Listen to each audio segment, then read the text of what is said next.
Rightio. Are we There we making? go. You're making lines. Am I making lines? I'm making. I'm making lots of lines. Have I got my finger on the right setting? Yeah. And yeah. Okay. Don't know what to tell you there. Just be happy. Just be happy. I'm making noise. Exactly that. Exactly. Right. Welcome back. Welcome back. Thank you everybody for joining us for episode 16. Yes, I nearly said episode 15 then, so I'm glad you said something because I'm glad I'm the one who knows how to count. It was quick maths. Yeah, I got a B in maths. Yeah, shut up. I got a D. Oh. At foundation. Oh. Do you know what that is? That's a D for Dude. Dumb shit. Right. Oh dear. Oh, how are you then? Yeah. Of course, last week I talked about joining the 6 a.m. club. Mm-hmm. How was that? I'm getting used to it now. Oh, okay. My body's no longer in shock. Whereas like last year, God, maybe I am still in shock. Last week, Yeah. my body was like zombie, and I was just like barely functioning. Yeah. This week I'm actually more functional, which is good. Yeah. It's helpful. Yeah, very helpful. What about yourself? How are you? I was really ill. Oh. I don't know what happened Thursday after I saw you on the Wednesday, but Thursday morning I woke up and I honestly thought I had COVID. I was that dying. Oh. So I was doing tests every day, nothing, all come back negative, and I just basically had a massive sinus infection over the weekend, which I then managed to basically sweat out over 3 days. I was about to say, it's clear day and night. I mean, there is still a little bit there of grogginess and phlegminess. Yeah. But I tell you what, man, I was sick as a dog. I was dying. I was standing at work and I was like, I had the shivers. Oh wow. It was that bad. And then literally I was waking up in the morning and I'd come like soak through like duvet and everything. Ooh. It was bad. I was ill. But I mean, basically working like a tank over the weekend and then doing that has kind of semi-cured me. Yeah. And loads of cold and flu tablets. But basically, other than that, I was just working and being sick and dying at home. So that was basically my week since I saw you last. Yeah, I'm trying to actually remember. Other than gym work. What do I even do? Do I even have an interesting life? What are these lives that we lead, man? God, am I getting to that old grumpy man stage where it's like life just passes you by? You blink and you've missed it. Exactly. Oh, it's terrifying, you know. Yeah, it is scary. And it's almost, I know that by the time this comes out, it will be March. But like next week for us right now is March. Yes. We're almost like completed 2 months of this year. Yeah. It's spooky. Oh, it's mental. Absolutely mental. And you know what made me realise that it was March next week? Because Mandalorian's back next week. I mean, at least you've got something to sort of look forward to. Yeah. You know? Well, I mean, The Last of Us is keeping me going at the moment. Keeping you going, yeah. Oh, such a good show, Ben. You need to watch it. I know. I'm going to wait until it's all out and then just binge watch it in one go. go. I know. Leave me alone. Still, it's so good. It's so good. But you wanted to watch it because, of course, you were a fan of the games. Whereas, I might get some hate for this, but I did not enjoy the games. I know you didn't. But they have made some positive changes from the games. Because obviously the games are, they're like 50 hours worth of gameplay. You can't do that in the TV show. Well, season 1, season 2, season 3, season 4, season 5, 50 hours. Yeah, but I mean, for one game, it would feel like it was dragging it out a bit. Yeah, but you only have to really focus on the main storyline. You don't have to deal with any of the side quests or anything. Yeah, well, half of that 50 hours is side quests, isn't it? Yeah. So you ignore all the side quests, and boom, there you go. You've got your main storyline TV series. Yeah, and that's what they are doing. But yes, I will wait until it's all out and then binge watch it. And then you'll love it, I'm sure. What? I know you won't. I don't think I can. You know me, I'm very critical. I know. It takes a lot to impress But me. Pedro Pascal. Yeah, what about him? Come on, you must like Pedro Pascal. No, What do you mean? No. no, Doesn't tickle your pickle. no, it doesn't tickle my pickle. You tickle my pickle if I was that way. And I think that's what turns me off about him. Really? Yeah. It's like when everyone's God, I don't know. When straight Be careful what you're saying. when straight guys are like, yeah, he's really he could turn me. It's kind of like oh well, he's instantly not attractive to me anymore. Fair enough. You know, Ryan Reynolds is all straight men are like, yeah, I'll sleep with Ryan Reynolds. Oh, 100%. And it's like, I can appreciate he's very hot, and I can. I wish I was Sandra Bullock in The Proposal when she slides down that body. I may have slid down with my mouth open, but I don't think I would actually go there. And it's the same with Pedro Pascal. He's loved by the straight community so much. I'm kind of like, fair enough. kind of thing. That's fair. If he was dressed up as Oberyn Martell, maybe I could get behind it. Oh, yeah. But, like, him as the guy in Wonder Woman, not attractive at all. Oh, yeah. He wasn't supposed to be. No, he's not supposed to be attractive. But of course, that's the meme. That's all, Yeah.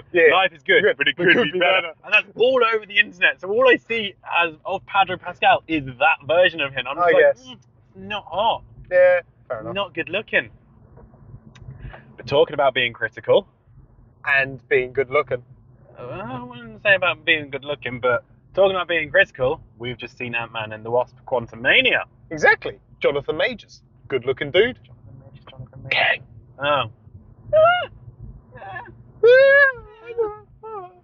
Didn't tickle my pickle again.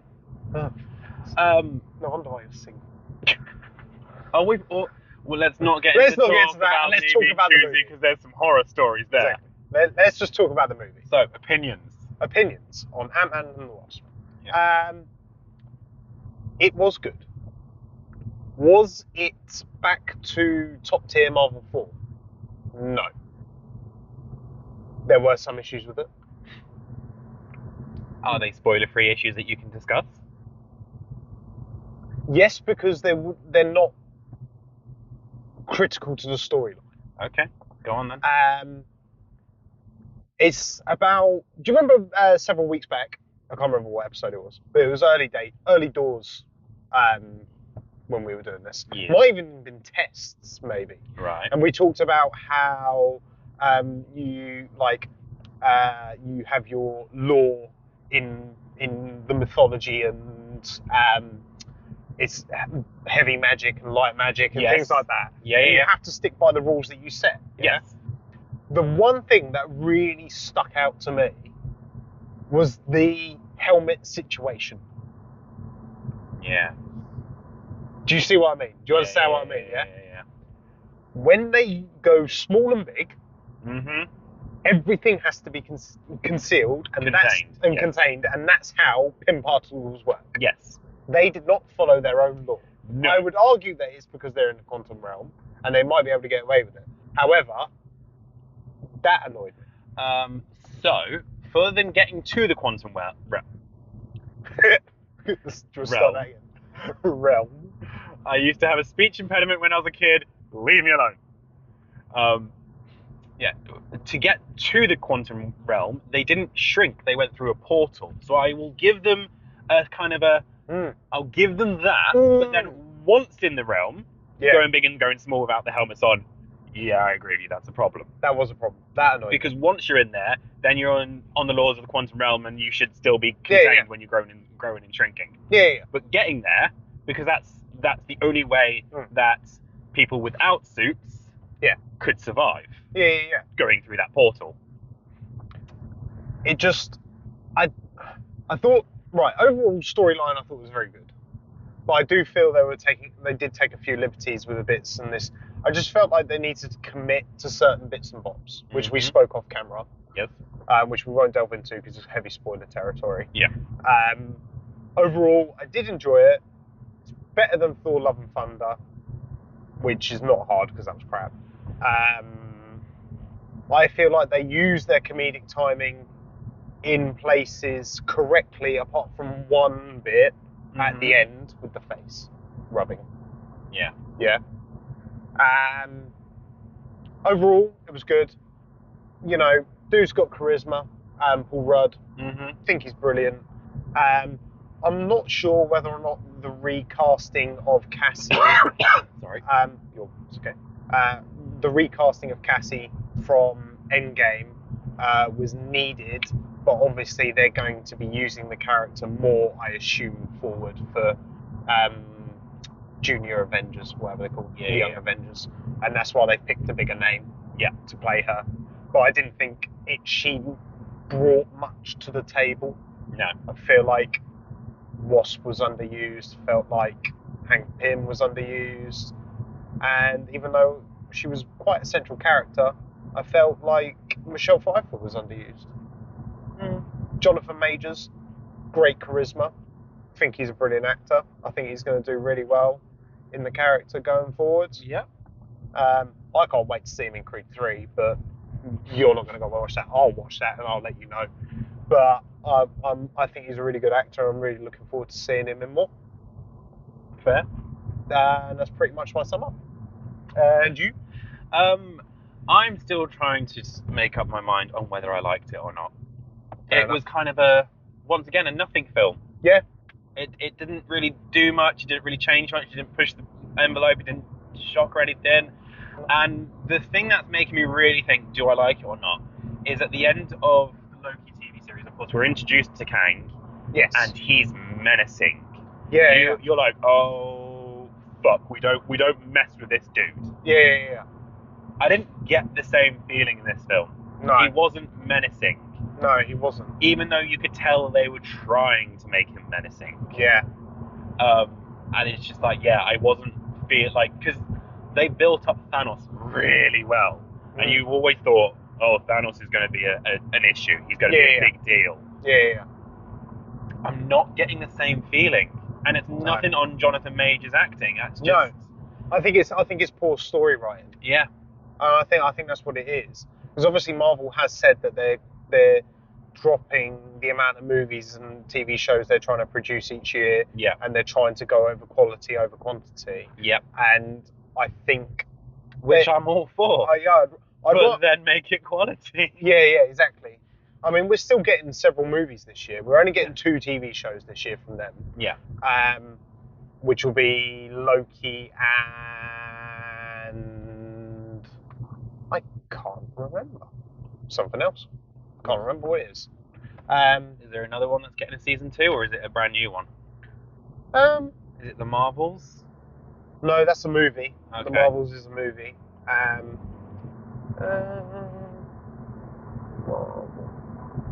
Can't even remember. Yeah, but but this is the thing. I used to know everything about all the Marvel movies, even though I'm like a bigger DC fan. Yeah. But I just feel like they're just oversaturating the market now. Mm-hmm. And that's the issue that they've got. You start to get Marvel fatigue. Yes. Where you're just like, oh, I can't be bothered. I can't keep up with this. Yeah. Yeah. Because I got that with Drag Race. I loved Drag Race when it was first out, but now it's just like every single country has its own version, and you've got like, because I think there was like 6 seasons last year. Yeah. And it was just like, Jesus, stop. And I saw this article and it talked about Drag Race fatigue, and I was like, yeah, I've got that. I'm done. I've tapped out. People ask me now, like, oh, have you seen the most recent season? I'm like, no. Yeah.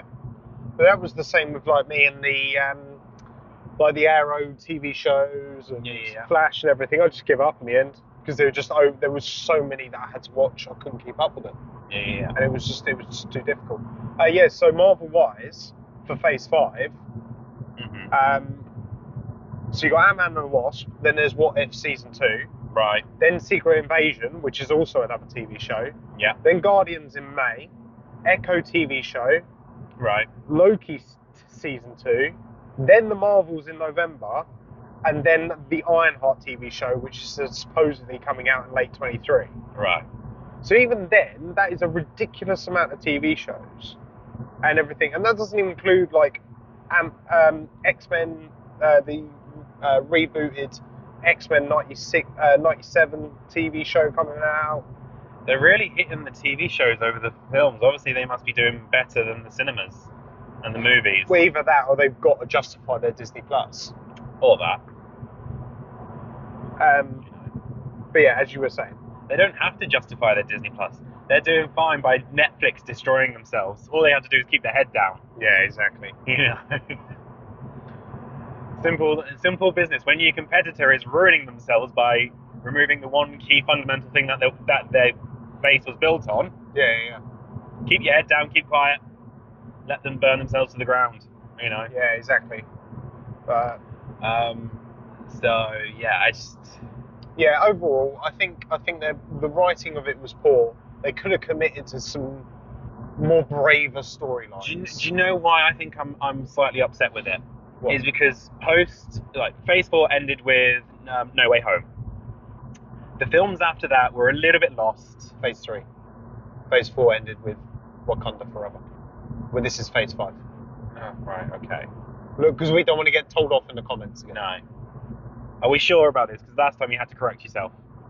Yeah, this is the start of Phase 5. So what? So Phase 4 never had really any impact then? No, that was the point. That was the point that everybody was trying to get on, was that Phase 4 basically was a nothing phase. Ugh. It was just, but yeah. How many movies and TV shows did we watch? Oh, Jesus. And anyway, yeah, exactly. This is supposed to be the launch of Phase 5. Yeah. And it's... Yeah, exactly. Exactly. That's the point. You, like... when you launch anything... I'm gonna refer back to London 2012 Olympics. Yeah. That opening ceremony was a big hurrah. Yeah. For what was going to happen. Yeah. This was not a big hurrah. No, it wasn't. It was kind of a meh. Yeah, it was just a meh movie, and that's what I mean about they should have committed to stronger storylines that were in there. Yeah. And I wonder whether or not maybe they were going to, and then they bottled it. Chickened out. Yeah. I don't know. Because the continuity on people's certain face wounds were not the same. So I wonder if that was like reshoots. Possibly. Very possible. But yeah, I mean, it was, like I said, better than Thor: Love and Thunder. I'd rather rewatch that than Thor again. Yeah. I think it's got a bit more rewatchability factor. But yeah, I think they just need to commit to stronger story beats. And don't get me wrong, I think Ant-Man deserved a big movie like that. But the thing what everybody loved about the first and the second was they were smaller. They were smaller. The first one was just a basic heist movie. This is the thing. I was watching a video on YouTube, and it was a film. You know my love for Matt Patton, the film theorist and game theorist and food theory. You're going to have to tag all his channels in the description now. You're welcome. He did a video the other day on his advice to James Gunn rebooting the DCU. Oh, okay. And one of the topics he talked about was he was like, if you look at the Marvel films, they're not superhero films. No. They're heist films with superhero characters. They're rescue films with superhero characters. Yeah. You know, they're not superhero films. And and he said, that's where he thinks DC, I might be, twisting his words, but he said, that's where DC so far have let themselves down. They've done superhero films. And it's very difficult to do a superhero film. You need to give them a moral lesson and moral choice and a moral growth. Yeah. Which lends back to this. This was just a superhero film. Yeah, it was really, wasn't it? There was no growth, there was no choice. It was just a massive stake that needed to be, the thing needed to be done. Yeah. The world needs to be saved. Yeah. And that was it. Yeah. So I think that's sort of what's let them down. Yeah, no, I'll agree with that. But I will agree with you. I'd rather watch this over Thor: Love and Thunder. 100%. My next concern is who is going to carry the Marvel cinematic universe. Oh, you can tell it's late at night. Because of course Captain America's now gone. Iron Man's gone. Yeah. Obviously we've got a bit dodgy with Spider-Man. Well, if leaks are to be believed, they are planning on making him the forefront. And they've obviously, if that's true, then they've agreed a deal with Sony. Yeah, but this is obviously all hearsay. Yeah. Because in what will be the two big Avengers movies, closing off Phase 6, Secret Wars and Kang Dynasty. In Secret Wars, in the original comics, Spider-Man led the group. Yeah. So obviously they're obviously going to probably try and really push that. Yeah. But basically, getting back to my point, I think they need to keep Ant-Man around as a sort of a forerunner leader. Yeah, maybe. Kind of thing. Maybe. I don't see anyone obviously Doctor Strange. Yeah. But there's no real sort of leader characters at the moment. Well, whereas in the first few phases, you've got new Captain America. Yeah, we haven't really seen much of his stuff though yet. So. No, but he has got a movie coming up. Oh, is he? All right, okay. Well, yeah. We'll wait to see what happens in that then. Yeah, but I think this, because we've said this before, like ages ago, before we even started doing all this, they're obviously just trying to make a lot of different threads and then pick where they're going to go with things. Yeah. So, and see what sticks. I see you, Mr. Speed Cameraman. You can get me. I'm ready for you. A12 must be closed again then. Yeah, it must be. Yeah. Diverted traffic, yeah. A12's closed. Because, yeah, they're only on here. Yeah, to make sure people abide. When the A12 is closed and they're diverted through. Yeah. Sneaky bastards. Sneaky bastards. So just to remember on the way back. Yeah. Right. Go on. Are we done with the Ant-Man and Marvel debate? I have nothing more to say about Ant-Man. Update. Okay, to what? Ticket machines and trains. Okay. Do we need to turn the lights red? No. Okay. I will say, because I didn't get a chance to say this last week because I completely forgot about it. Last week, I tried to use the cash ticket machine. Right. So you will admit there is one. I was wrong. Now. Yeah. Okay. And to be fair, they basically look exactly the same. Yeah. Just didn't realise. Yeah. Fine. My apologies. Everything else I said, I stand by. Now, I tried to use it last week. Didn't work. What do you mean it didn't work? The machine wasn't working. Couldn't actually put cash in it. Okay. So I actually had to go to the kiosk and buy a ticket. Okay. This week, it did work. It did work. It did work. Okay. And just as well, because there was nobody at the kiosk to buy a ticket. Lovely. So I wonder whether or not, if they're going on a break, maybe they turn the machine on to make it so you can use it. Or could it be the cash that you tried to... Because you remember... do you remember the vending machines in school? People would like scratch the pound coin. Nah, it was a case of I tried to, the coin slots. Yeah. I tried to push it, but then it was like it was either jammed or like shut off. Right. So you could only put like half a coin in, and it wouldn't go any further. My vote's on jammed. Probably. And then, but that was last week. But then there was 2 people on the desk last week, so I could buy a ticket straight away. Yeah. And then this week when I went, there was nobody on the desk. The machine worked. My vote's on jammed. Maybe. Or they jam it so they can go on a break. Maybe that. Or is it just that, when there's like, if they're on the desk and everything, they forget to go and empty it? Yeah, maybe. Who knows? Could be. Talk about that vending machine in high school though. I can remember, ignore the crisps, ignore the chocolate, polos at the bottom. Yeah, man. Because if you got lucky, you would pay for 1 tube of polos. And like 3 would come out. You get 3. They were such dodgy machines. And then when Jamie Oliver was like, we need to get rid of vending machines in schools, and everyone was like, not taking our vending machine, not taking our vending machine. We were riots, Jamie Oliver, we were riots. And then, the best vending machine for drinks was the appetizer machine. And you got appetizer, pear-tizer, grape-tizer. And I've never seen those other drinks before. No. Apart from, obviously, appetizer. Everybody's had appetizer. Yeah. But I've never ever seen pear or grape-tizer ever again. No. I've only ever seen it from that vending machine. Yeah. And do you think that could be because maybe it was full of like lots of sugar? Probably. And of course now it's just like everything's like anti-sugar. Everything's like, we can't make this anymore. I feel like if I was to have one of them now, I probably would have a massive sugar crash. Possibly. It's ridiculous how much. And can you remember? Can we just take a moment to remember the £1 for 2 pizza slices? Oh, the cheese pizza, the horrible tray bake pizza. Oh, they were so That they would good. cut into triangles and you'd ask for 2 and they'd give you a little square of pizza and it was £1. Oh, I miss that. That was yeah. tacky pizza. And you could taste the plastic cheese. But oh my goodness me. So, and It was the so good. pools of grease and oil on the top.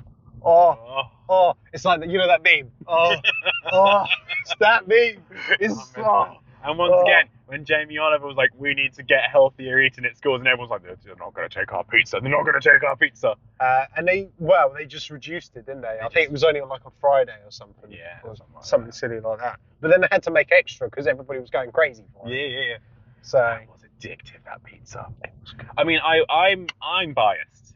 I would happily eat pizza, breakfast, lunch, tea. Yeah, same. Monday through to Sunday. Yeah. I love pizza, and I would do exactly the same. Yeah. But that pizza was something. It wasn't even like a proper pizza base. It was almost like a bread base. It was like soft, wasn't it? Yeah. It was soft and squidgy. Good. My only upset was whenever the cheese run off the pizza and just stuck to the napkin, because of course they served it on a napkin, didn't they? And it would stick to the napkin. It completely ruined the point of having a napkin with this, because it would just absorb all the grease. And then you're sitting there going, now do I try and salvage as much cheese as possible, or do I just throw it away? And you end up picking it off and going, oh, there's a bit of paper on there. Yeah. And that was a bit where you were low in life.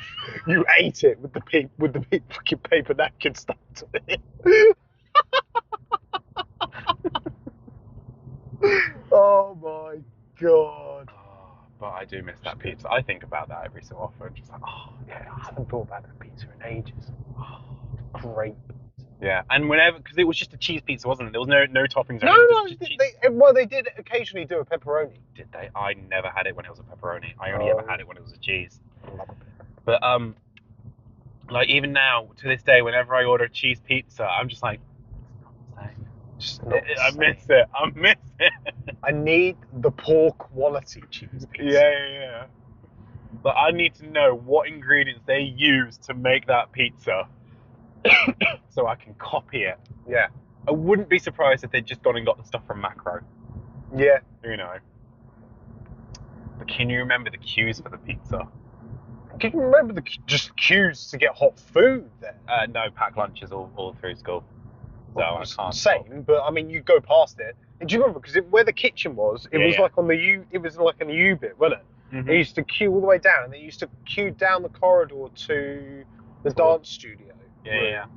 And then you'd be in the queue nearly as long as the break. Yeah. It was ridiculous. And then you still weren't guaranteed a pizza. No. And the riots when they were like, right, we're all sold out of pizza. Oh. I remember people used to pelt it down the corridors to go and get pizza.